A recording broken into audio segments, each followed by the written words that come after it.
see white lies dancing between the lines. She's an atheist. Carousels in her mind, spinning all in her eyes. She's an atheist.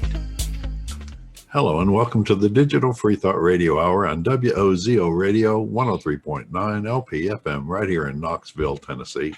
Today is Sunday, April 11th, 2021. I'm Larry Rhodes, or Doubter 5, and as usual, we have our co-host Wombat on the line with us. Hello, Wombat.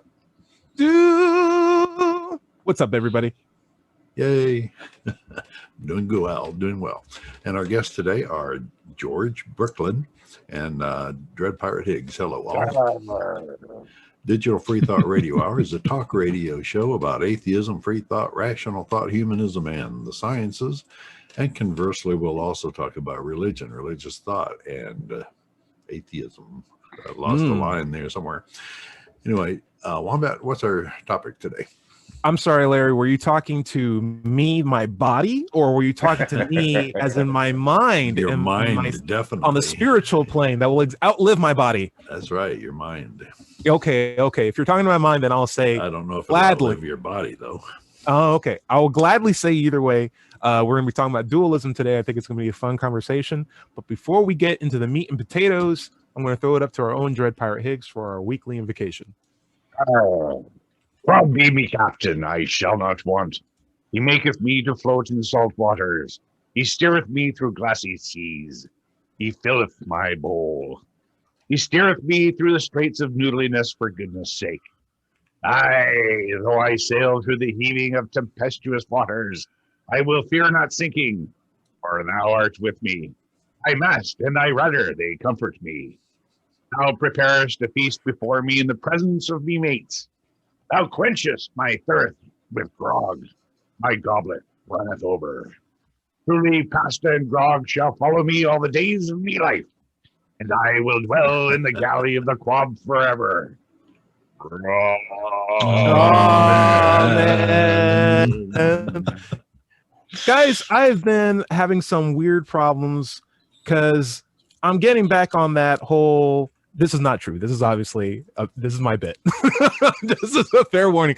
I'm getting back on that eHarmony, Match.com, Tinder, Grindr, all that stuff. I'm getting myself back out there. It's springtime. Let me tell you something, though. I have to ask myself, am I into the body or am I into the mind? I feel like those are the two biggest questions. And every single time you sign up on one of these websites, you have to check these boxes and be like, hey, are you a mind person or are you a body person? And I want to make sure I score points good. So I'm always like, yeah, I'm not into the body. I'm into the mind, right? Because that's what's going to give me the points. I've been thinking about this, though. I'm thinking actually that you should actually say body.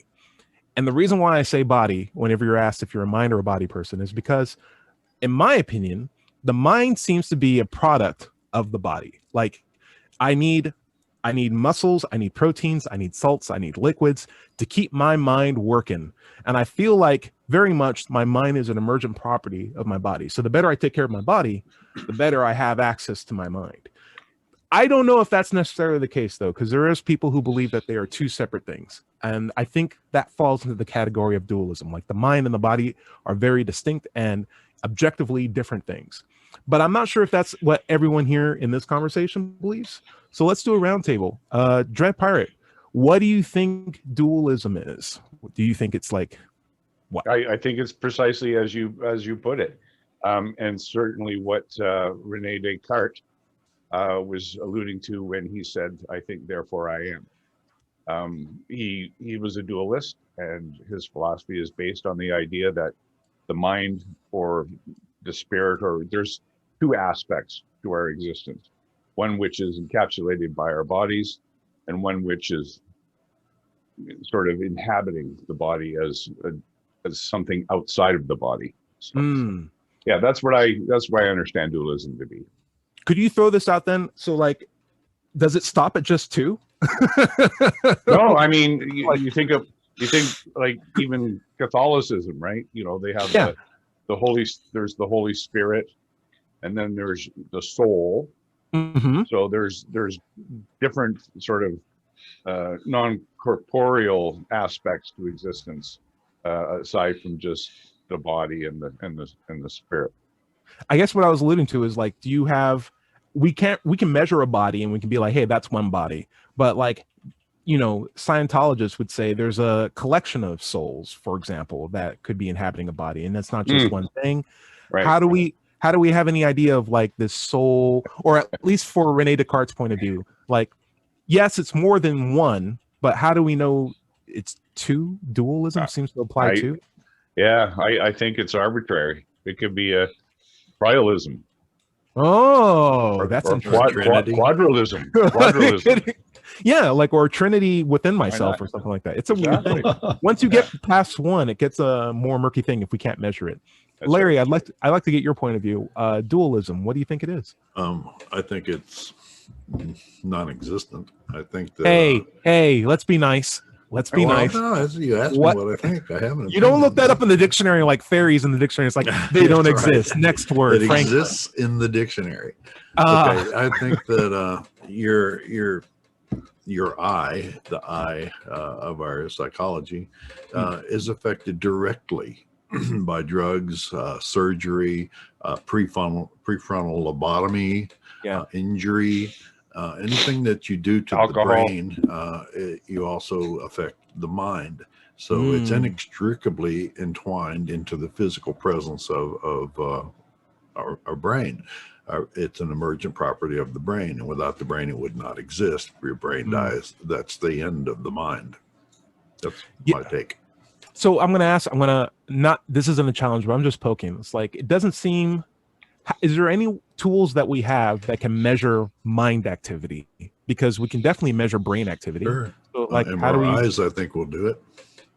Talk to me. How do we do MRI just what it does is it looks at the brain activity. In other words, when you have an activity in a certain area of your brain, like on the right side of your brain, it may be because you're doing something with the left hand, and it physically controls the impulses that make your hand react. So it's going to show more activity, and will light up certain areas of the brain in an MRI. So that's a way of showing the mind activity. Outside of brain activity, no, I don't think there's any way to evaluate that, unless maybe you're just talking about speech. So it sounds like, the speech can represent what's going on in the mind. It sounds like you're saying brain activity is just a word that mind is just a word that we've come up for brain activity, and that they actually are one and the same thing. And so without brain activity, you're not going to have a mind. Sure. Whoa, powerful. So I'm going to throw this out. I'm going to throw out one last challenge question. Are you saying then like dogs have a mind? Cats have a mind? Sure, they have brain. What? I've seen dogs poop outside. This is a treat for my dog. My dog is here asking for the treat. He has an agency and a will, and he's Let me tell you something. Hey, Vinny, come here. Treat. Vinny, here. Like, cats have minds, okay? They do. Dogs, not so much. I feel like they're kind of... How dare you, sir? We can talk about this later. George, I'd love to get your opinion. From our conversation about dualism so far, what do you think it is, and what's your opinion on it? Well, from an early age, I have always enjoyed cats. Yeah. So great start to an end. Both of them. So if I asked a cat, are you dual or are you what's the word? Unitary. I think that's what George Bush used to say. I am the unitary executive. So if I said to the cat, are you a unitary thing or are you dual? Do you have a mind and a body? What's the cat going to ask me? What's the cat going to answer me? He's probably He's going to say, what the hell are you talking about? Yeah. So, and to me, as I will say this for anybody who's new to the show, that I was raised without God, without religion. And so to me, the concept of a soul is kind of strange.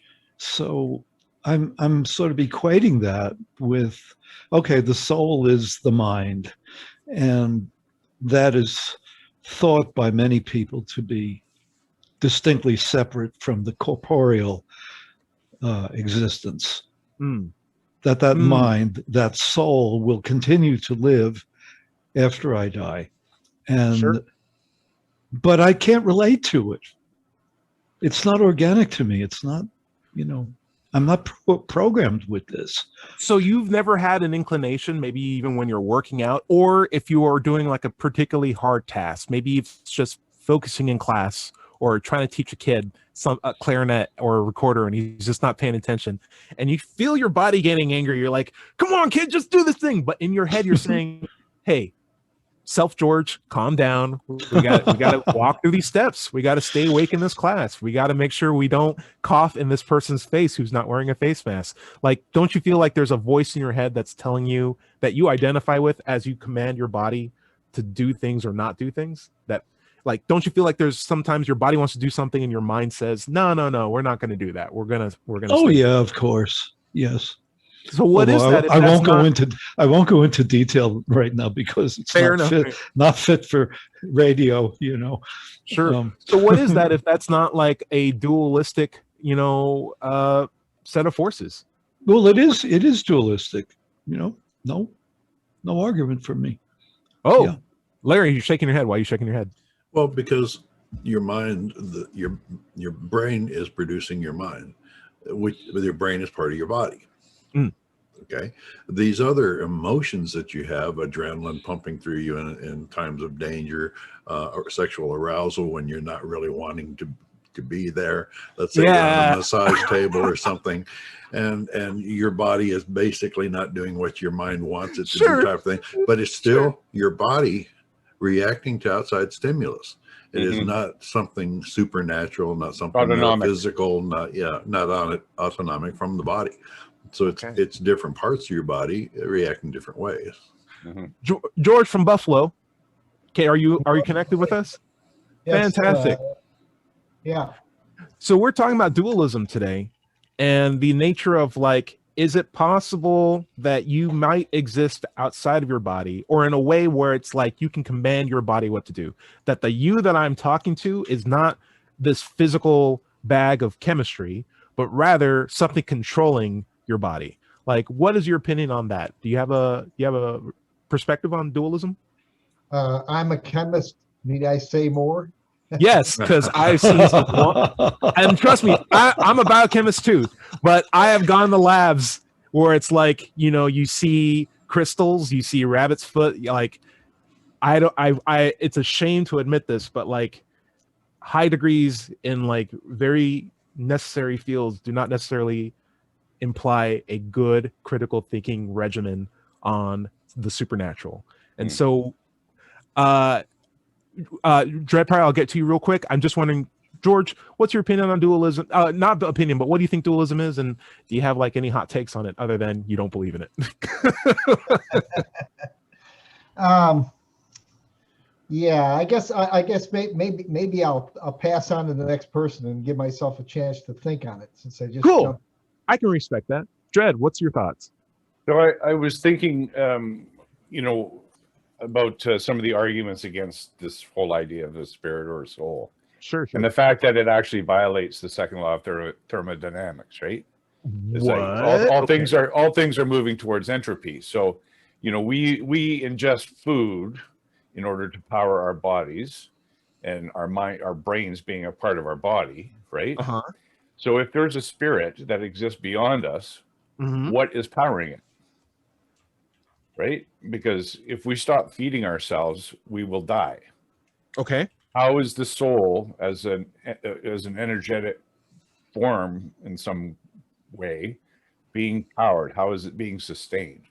Dread, I love the train of thought that you're on, but you also you fall into this thing where it's called, what I call digging into the swamp. And I always say, like, whenever you have these conversations, you want to skim that top of the surface, because when you're dealing with supernatural things, you're effectively working with magic, which means I can make up rules to make sense now that you're playing my game. I can say, oh, well, souls are just special things that sometimes absorb energy from XYZ, or God gives you energy. And I don't have to make sense because it's magic. And I try to avoid that as much as possible. Yeah. I'm just trying to appeal to, reason and sense. I do like the idea of the brain being not a complicated thing. Like, a lot of people have the assumption that there's this thing called Occam's razor, which is unfortunately known as the simplest answer, the truest answer, and that's not what Occam's razor says. Occam's razor is the path that makes the least number of assumptions, tends to be the most true, and it's not an absolute law, but sometimes convoluted answers are absolutely true. Sometimes things that are very complex can be totally true, and I think the brain is a very complex thing, and I think you have not unfortunately, but just through our development, we've had primal brains, lizard brains, a part of our brains that are more for higher level functions, and then like meta level functions, all in the same cranium. Like it's all there still. And so because of that, we may come up with, like, as Larry said, the sensation of like, hey, I am hungry. No, I'm not hungry. Like, you may have competing parts of your brain being like, I want to go outside today. It's like, I want to read a book. And they have a little conflict, and you're like, I don't know what to do. Should I get my keys or should I get on the couch? And I can feel someone who's having that sensation being like, what's going on? I don't really understand what's going on. There must be identity crisis. Maybe my body's trying to do something, and maybe I exist outside of my body, and I'm trying to tell my body to do something else. Well, I can see that. It can be a lot more complicated than that. If you have split personalities, you could have several personalities residing in the same brain. Very true. Very true. That's an actual thing. Dread, what do you got? Well, you brought up Occam's razor. Sure. And I thought a good corollary to that is Hitchens' razor. Are you familiar with that? No, talk to me. Christopher Hitchens, that which can be asserted without evidence can be dismissed without evidence. Right. Sure. Good point. Good point. So if we don't have a way to prove a supernatural concept like, an outer worldly mind controlling my body, I can dismiss that just as well. It needs to be shown as an option. It needs to be proved as an option before we can consider it as an option. Right. I have this funny idea. And actually, I'm stealing it from Larry, but there's this movie called Inside Out, where it's like a panel of emotions controlling, or not controlling, but helping a girl get through her life, right? And so the girl will go through her day, and then something will make her angry, and then it zooms into her head where there's like a panel, and there's like all the emotions at a table pushing buttons, and there's an anger emotion and a fear emotion and like a happy emotion, and they're all like, I'm pushing the button harder. I get to control the machine now. And then when the anger takes control, that girl gets angry. The funny thing is, though, at the end of that movie, they jump into one of the emotions head. And inside that emotions head, there's another panel of emotion people. And I'm thinking, oh, man, it's like a Russian doll. How far does this go down? Right. And if we have the idea that we are not controlling our body, or that we are controlling our body and that we are an agent that's controlling our body, what's controlling that agent, right? George, have you ever thought about this? Am I blowing your mind? No, I've never thought about it. And you're blowing his mind. Oh, man. Well, it's a good thing he's got that cool beanie on. Buffalo, I want to check back. This is because it's cold in here. I don't doubt it. Here in the sunny South, I'm freezing. Buffalo, checking in. I want to get your feedback. Anything on dualism? What do you think? Who are you talking to? Buffalo. Yeah. Yeah. Well, I have a hard time conceptualizing what the basis of that might be from a biological perspective. And maybe I'm oversimplifying the biology, because we don't understand it. We don't understand the biology of the brain, really, much less so than the biology of all the other organs. So I have a hard time conceptualizing the soul or some outer influence. I just don't see that there's any evidence for that. And I don't understand how it would be possible given our current knowledge of the human brain. I feel like it's just an appealing thing that people want to believe. It's a very, very nice thing to believe that you might exist outside of your body, because if something bad happens to your body, you might live on past that. I have a quick analogy. I'm not sure if this makes sense. I'm still formalizing it, but it's sort of like a lot of people feel as if they existed before their body existed, as like, just like a personality or like a spirit of some sort, or like in a concept of some sort. And then the human body was born, and they're like, I'm going to be in this body. And the reason why I say that is because I've often heard people say, man, I could have been anything. Like, I look at the world and I'm so lucky to be a human being. I could have been a mosquito. I could have been a bush stuck in the ground all day long. I could have been an amoeba in a pond. But no, I get to be a human being. I get to be the number one thing. I can walk around. I can sing. I listen to music. I'm like, I'm so lucky. I'm like, why are you saying that? It's almost 100% chance that you are a human being, because in my head, it's the human being that was born first, the human being making some mental synapses, you know, like making some processes, and then formulating the personality that's talking to me right now. Like, it didn't happen the other way around. Right. And the analogy that I had was like, it's sort of like imagining that there's a lobby for fires in the world. And there's like a fire that's like, hey, who wants to go to Chicago? And like, no one raises their hand except one in the back. It's like, I'll go to Chicago. And then that fire goes to Chicago and burns down half the city. And then people are like, oh man, of all the fires in the world, it was this fire that burnt down Chicago. When really it's like, no, the fire happened in Chicago. It was manifested within Chicago. And then after the fact, it's like, it had to have been that fire, because that was the only place where that fire could come from. Right. Yeah. It's an appealing idea to think that we could outlive our body. And it's an appealing idea to think that we had a choice in who we wanted to be. Though I feel like it leads to a slippery slope where you can start believing in more obscure supernatural concepts like souls or karma or reincarnation or justice that's taken care of by the universe and not by your own responsibility and your own actions. And that can lead to some problems. Yeah. Everyone on the same page? We can't agree. We can't all agree on this. We can't all agree. Absolutely. So I want to make a quick little point. Scott was supposed to be here in this conversation for dualism, because I imagine he would go to the bat for this a little bit more. But I feel like, are we all saying like dualism, not this? It's a nice thing. It could be a nice thing, but there's no real metric for measuring it or having it. Is that what we're all on? Is that the same page we're all on? I think a lot of people think of the spirit, human spirit as kind of a soul thing. But I mean, like, if your spirit is high, it's a good thing. You know, you need to keep your spirits up. They talk about their emotions as if they were spirits. And okay. Something we might want to identify. I'm fine with that idea. I think, like, in the capacity of how far am I willing to go on the dualism plank, I would say, yeah, I have thoughts that sometimes come about without me having any control over, and I can either dissuade them or reinforce them. As someone might say, hey, Tyrone, you can totally do that. And I'll be like, I'm not sure if I can fight that tiger yet.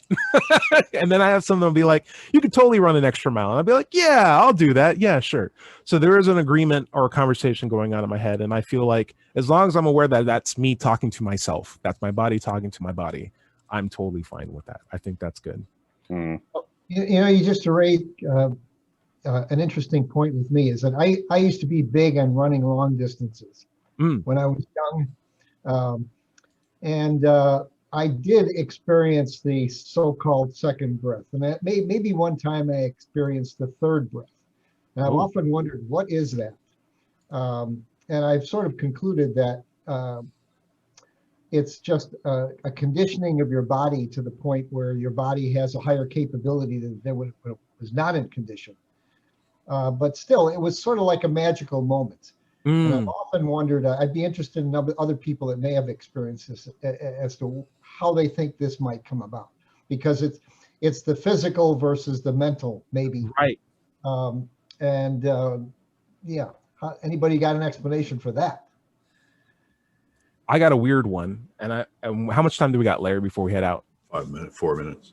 Okay, perfect. I think a lot of the time when I'm running, it is a conversation of saying yes when my body says no, and then at a certain point I don't have to say yes as hard, and it's just more of like stay engaged in the run because my body's saying I'm bored, and I'm like, yeah, I'm kind of bored too, but we're still going to do this, and then even that goes away, and then it's more of just like how long are we gonna do this for? Because I'm not tired and I'm not really bored. I'm just waiting for this thing to be done. So like I hear what you're saying, where like you have a conversation with yourself in like different stages, and like it based on your physical fitness, it changes the dynamic of the conversation a lot of times. And so there is, I would agree with you wholly that there is a relationship between physical and mental as you, especially as you work out. Larry. Well, think about the old religious men, the old, I don't know, priests from long ago. To have a religious experience, they would often not eat for 20 days or something and only subsist on water.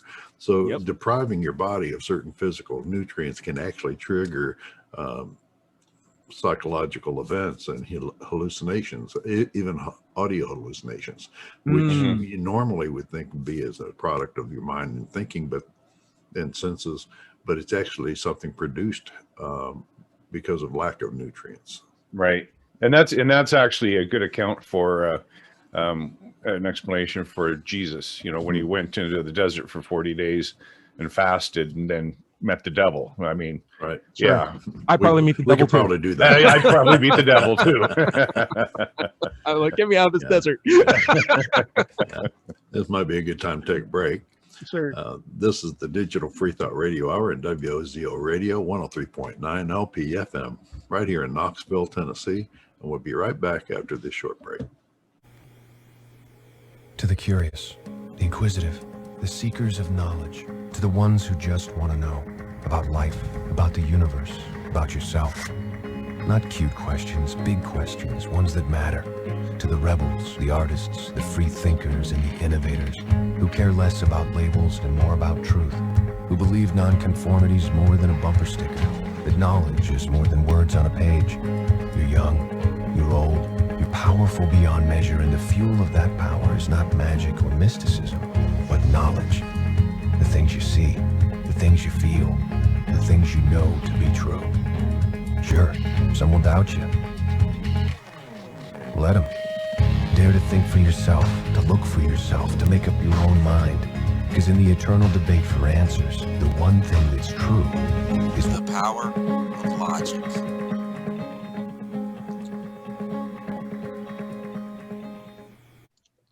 Hello and welcome back to the second half of the Digital Freethought Radio Hour on WOZO Radio right here in Knoxville's 103.9 LPFM. I'm Doubter 5. This is Sunday, April 11th, 2021. Now let's talk about the Atheist Society of Knoxville, or ASK, for a second. Founded in 2002, we're in our 19th year. ASK has over 1,000 members, and we have weekly Zoom meetings during COVID, but we will be starting back with physical meetings probably in May. You can find us online and Facebook, meetup.com, or knoxvilleatheist.org, or just Google Knoxville Atheist. It's just that simple. By the way, if you don't live in Knoxville, you should still go to Meetup and search for an atheist group in your town. Don't find one, start one. Thanks, guys. Start one! Dreads on mute. Where do we want to pick up? Sorry. Hey, we're going to do some listener feedback because we got so many fans. What a fan, what a fan, what a fan, what a mighty good fan. What a mighty good fan. Nice, guys. All right, so here's our first comment. Actually, we had some comments on our Reddit page at r/Street Epistemology that was talking about what we're talking about right now. But before we go into that, Loma sent a comment on last week's show. Last week's show was something about Skynet, where we were talking about AI. And Loma says, hey, when I was 11, my teacher told me I was going to hell when she didn't like my behavior. This was also the only teacher out of the 25 in the public school who did 15 minutes of reading the Bible as part of class every morning. I believe George would say that I'm an organic atheist, so not very hurtful to myself. I often say things in jest to people I know well, like, you're going to hell for that, or that's karma. I wonder how that would affect others who believe in those things and how it affects the believers saying those types of things. George also mentioned that Glenn Gould, which was a reminder of this teacher, as she was also Glenn Gould's cousin. Glenn Gould being the pianist that... Gould that Brooklyn George is very fond of. So George, he wants to know basically, like, you say things in jest sometimes, maybe like, hey, you might be going to hell for that. Have you ever considered how someone who might actually believe that would take that?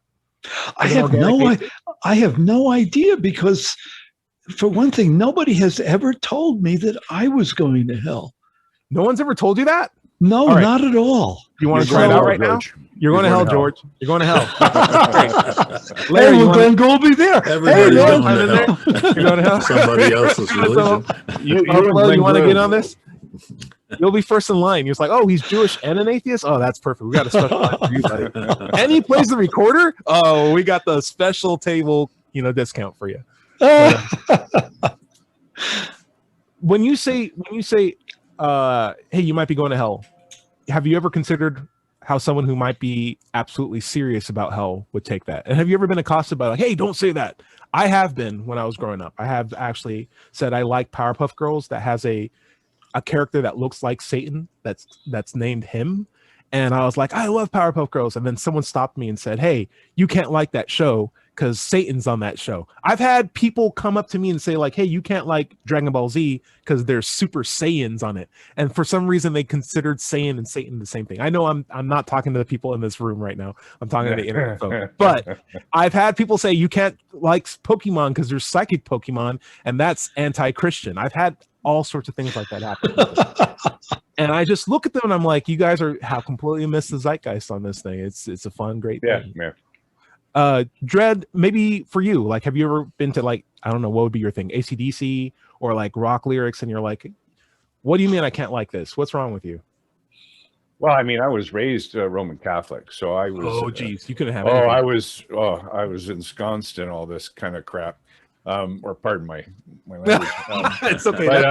That's acceptable. Yeah. So I mean, again, and like I said, I was actually working towards being a Catholic priest at one point. So I was pretty wrapped up in this stuff for a long time, and it took a long time to get out of it. I mean, it's quicksand. Yeah. Unless you've got someone throwing you a rope, you're going to sink. I feel it. And so I've been there. Speaking of Roman Catholic, Buffalo George, you said you were from Poland or you had family in Poland? Hungary. Are they Roman Catholic? Used to be Hungary. Yeah. Okay. Did you have a similar notion of like, hey, there are some things that I say colloquially when I'm in America that I can't say when I'm in Hungary? Well, I don't really know the answer to that because I've only been in Hungary to visit. Okay. But in my Hungarian community, it was very ethnic when I was small. There were things like that one wouldn't say because I think it's because it was considered offensive to others. I don't know whether it was because they presumably were believers in that or not, but it was just a very sharp sense of not wanting to disturb other folks. Yes. Yeah. I feel like a lot of the hangups that I still have in religion are still the sensation of, but I don't want to make you upset, even though I know I'm right about this. I feel like I don't want to trigger you. So I will continue to be quiet, or I'll continue to avoid saying these things to keep everybody happy. A nice day is better than. And I certainly do that here where I'm located, Yeah. halfway between Knoxville and Chattanooga in the Bible Belt. I'm very, very conscious of that. And Yeah. I'm also very conscious of the fact that I don't seem to understand these people. I'm, in a way, it's like I'm in quicksand. I don't understand it. I feel like that is the fun of living, though. I feel like you are here. I'm not going to say this in like a Destiny sort of way, but I feel like part of the fun of being a human being, even though I am a human being and I'm part with my body, is understanding other human beings and how surprisingly we're all different, but it's still worth the work to try to understand each other. Oh, I believe that. Absolutely. Yes. No, it's Larry. Oh, go for it, Buffalo. I was going to say, I read in the newspaper this morning about a recent poll that says that the number of active religious persons that actually belong to, assign themselves to a religion has decreased yet again, and of course it's down pretty fast. Nice. But now it's at like 47%. It's finally below 50%. Yeah. Yay! Can we celebrate that? That includes the folks that belong to a church but don't participate. and they made a guesstimate of that, and they came down to the final number that only 10 to maybe 20% of all religious people run their lives according to their religion. So it's really pretty low. So when we talk about these things, how religion influences your behavior with other people, we're now practicing these nice ways of dealing with folks to a minority, I think. Dred, what do you think? Well, I was just going to say that this year is a Canadian census year. And every 10 years, it includes questions on religion and religiosity. So this year is a year where they're going to be asking those questions, like, do you affiliate with a specific religion, or do you consider yourself irreligious? And over the last few, of course, that the number that considers themselves irreligious has been growing. And it would be nice to see if that is actually turning into kind of like an exponential curve, where it's building some kind of momentum. It'll be interesting to see what the results of that are this year.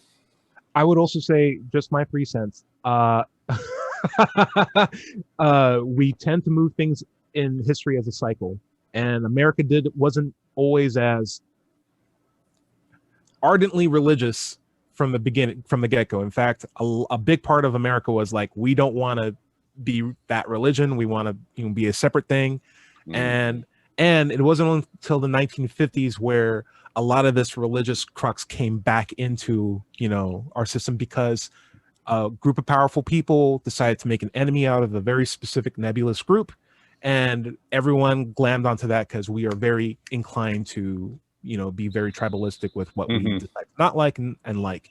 And so even though we are migrating to what I consider the true equilibrium, the idea of like, I'm not convinced that's true, give me good reason to believe it, we can very, very easily fall back into the state where we are very religious again. And so I say, it's great that we are moving back down, but that's only through hard work of people asking the right questions and raising kids to ask the right questions. And we shouldn't stop doing that. So the concept, I think, that I hear from you is it's a pendulum that goes back and forth. Okay, yeah, pendulum works too. Yeah, I like that. and history seems to work though. It works very slowly. Maybe at 50-year increments. And I'm not quite sure where we are. A wrecking ball, yeah. I like that. I wonder if climate change isn't going to change all that. When climate change really imposes its hardships on many different people, like it is in North Africa, for example, like the Arab Spring situation. In Timor. Droughts really forced Indonesia. Will we shift back? And is it all because religion is really based on hope? People want hope, and if the dire nature of climate change effects on a great number of people might bring it all back. So I'm kind of hoping in my lifetime I may see that, which way it happens, or if it happens. So Larry, I'd love to get your weight on this. There is actually sci-fi movies where they have a new religion, like Star Trek. While everyone there has respect for different cultures, and someone's going to correct me on this, I know it, but there's also a religion called scientism, which is not Scientology. It's more of like the idea of like the science and the acts through observation dictate how I see the world. And things like climate change are things that I'm very actively trying to reduce my impact on, because I believe in science as almost like a dogmatic point of view, and I feel like science is the best method for everything, and these are the best and the most appropriate things. It's like very Vulcan-esque. It's very Vulcan-esque in a way, if you guys know that character. But it's a religion that's like, hey, if we just do this, we can make less harm in the universe. That's actually a good thing, and we can actually improve life at the same time too. Like, we figured out this method. Maybe religion might migrate towards that. Maybe we may get rid of like hey, guy made fish out of a breadbasket, let's worship him and kill all these other people, and move towards more of like, hey, let's respect each other based on like these guidelines. I think science is basically the true path to the truth and true facts about our universe and nature and ourselves. The philosophy can fill in whatever gaps that science itself per se leaves or may not cover. I dig it. However, I think when you use the word religion, it conjures up worship. And Sure. I don't even subscribe to that. I don't believe in worship. I don't think we should worship anything. However, we should value things highly that can return value to the society or to people, and science is one of those. Right. Dread. And I agree with Larry there that you know, for some folks to use scientism as a term for maybe atheists or whatever as Sure. a replacement of religion, I think is incorrect. And I just brought up, you know, the definition of scientism is the promotion of science as the best or only objective means by which society should determine normative and epistemological values.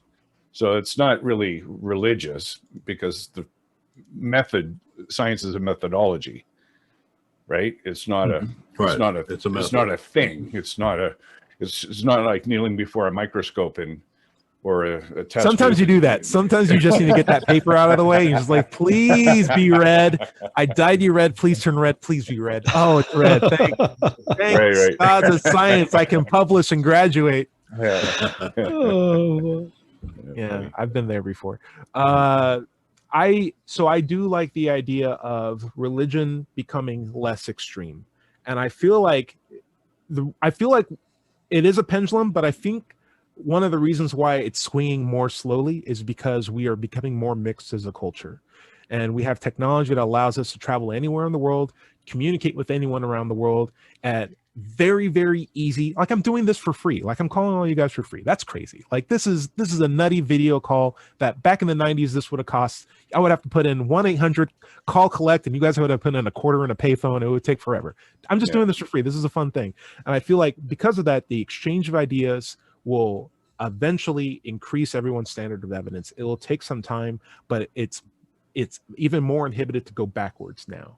And the thing that makes me more convinced that this is true is when I hear really terrible acts against humanity, even if it's by our own like political administrations, like, oh, there's a guy who's like the postmaster general and he's trying to defund the post office so that mail-in ballots don't get counted as much in America. I'm like, I know this now. Like, why is this in the news? Like, it's suddenly something that like that could have happened 20 years ago and no one would have cared or no one would have noticed. Now it's not only something that we are aware of, that it's something that we're generally upset about, that we're having a discussion about. And I'm like, whoa, this exchange of information is a good thing. People are reacting, even though it's a bad thing, people are reacting in the right way. I feel like. what do you mean, we paleface? What do you mean we? What do you mean we? You're gonna have to explain that one, George. I don't understand the reference. I don't know if I can. That's the first time in my life I've ever been called paleface, but it's a joke about the Lone Ranger and Tonto. okay. I don't know the whole joke except Mark that's Tonto's comeback It's line. 11 Larry, Yeah. April 11th, 2021. I've been called paleface. Yeah, For the first time Lone Ranger and Tonto were out riding, and they get attacked by Indians, and they circle around them, and they pin them down. And the Lone Ranger turns to Tonto and says, "Well, it looks like we've had it this time, Tonto." And he says, "What do you mean, we, paleface?" Yeah. So my takeaway is, I think the way how we are reacting, even to bad things that are existing, is a good sign that things are getting better. And I love that.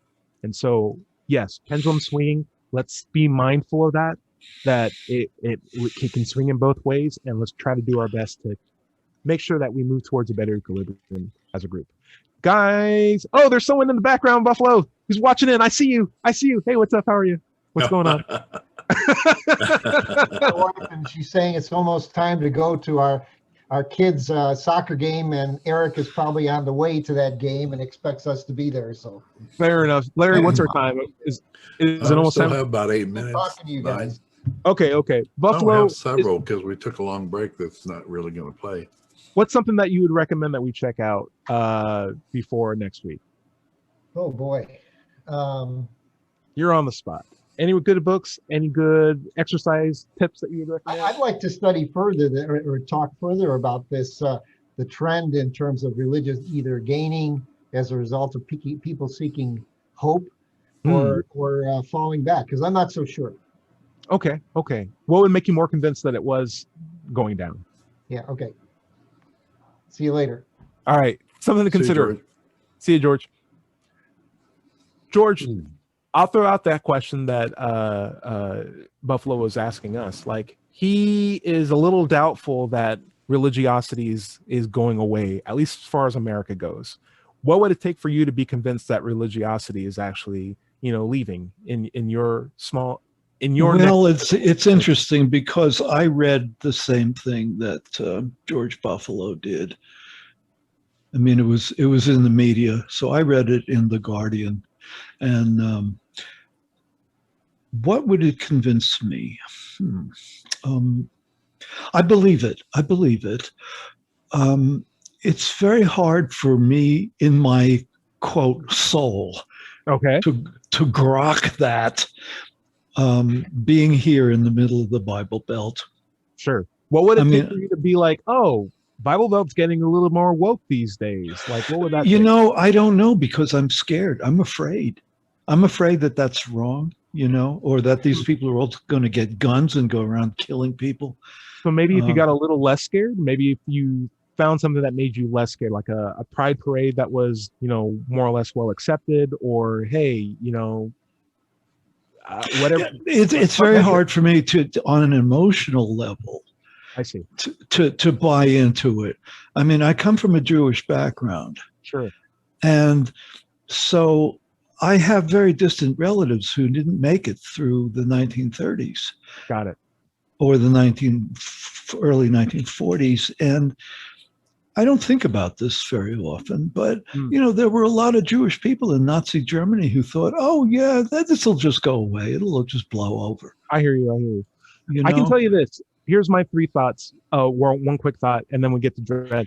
As a Black person, especially if someone who thinks that my life matters, it's really important for me to have a standard of what it would take for me to be convinced that things are getting better or not, because that keeps my emotions rational. Otherwise, yes. I'll be gripped by irrational fears or irrational sentiment. And I'm trying to say, okay, if this guy gets convicted, or if funding drops this amount, or if the percentage of Black people that get sent to jail for nonviolent crimes drops by this much, I will be more convinced that we're getting towards a better path.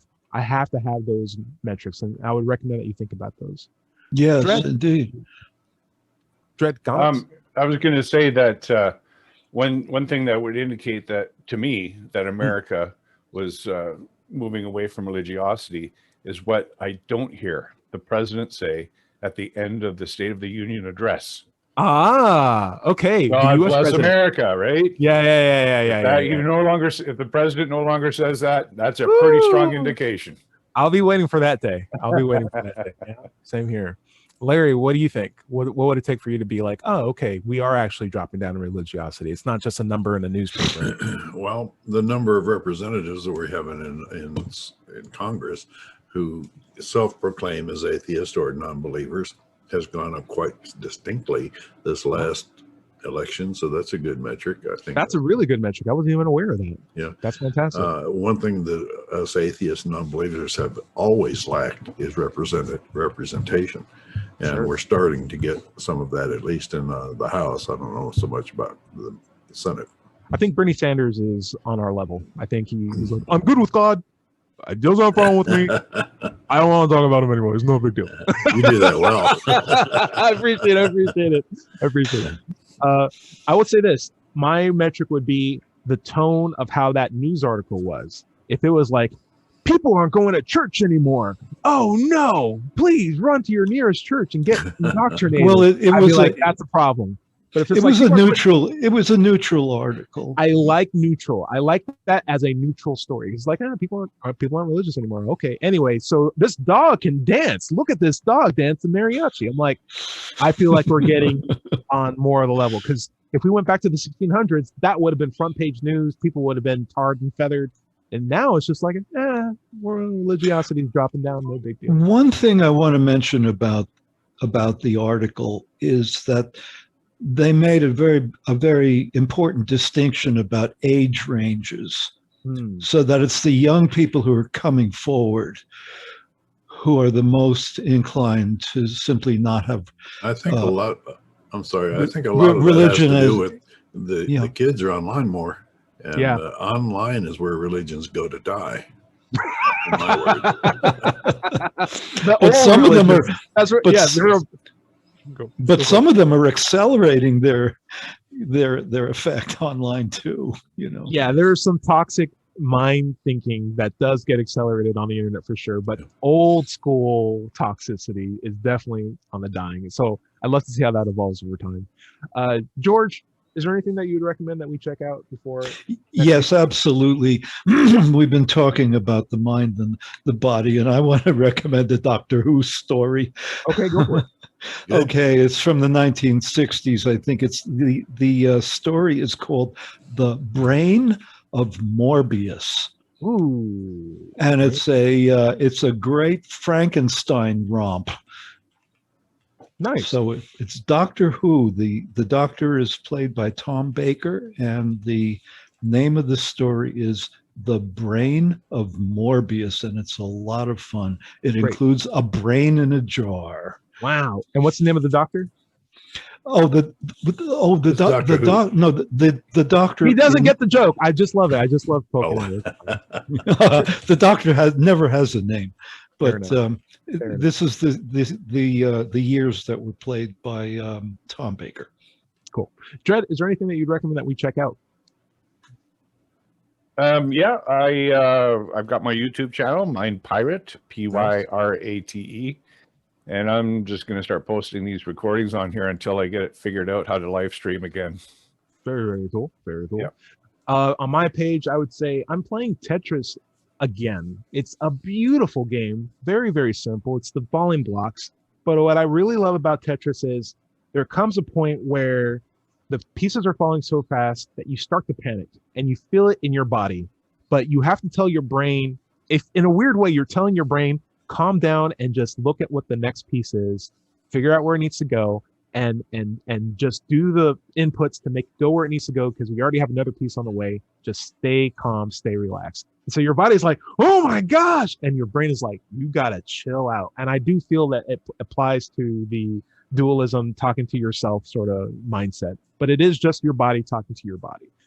But I do love the conversation that you have as you get into like higher speeds of Tetris. It's always a fun little sensation. Larry, what's your takeaway? Well, my content can be found on digitalfreethought.com and on Facebook, Digital Freethought Radio, our Facebook page. We have the digitalfreethought.com site is also a blog where we have our archives of our atheist radio shows and podcasts. We have a YouTube channel under Doubter 5, Larry S. Rhodes. I have a book on Amazon called Atheism, What's It All About? And if you have questions for the show, you can email them to askanatheist@knoxvilleatheist.org, and we'll get to them on future shows. If you're having trouble leaving religious beliefs behind, you can get help at recoveringfromreligion.org. And if you're watching this on YouTube, be sure to like and subscribe. This has been the Digital Freethought Radio Hour on WOZO Radio 103.9 LPFM right here in Knoxville, Tennessee. Remember, everybody is going to somebody else's hell. The time to worry about it is when they prove that heavens and hells and souls are real. Until then, don't sweat it. Enjoy your life, and we'll see you next week. Say bye, everybody. Bye, everybody. Bye-bye.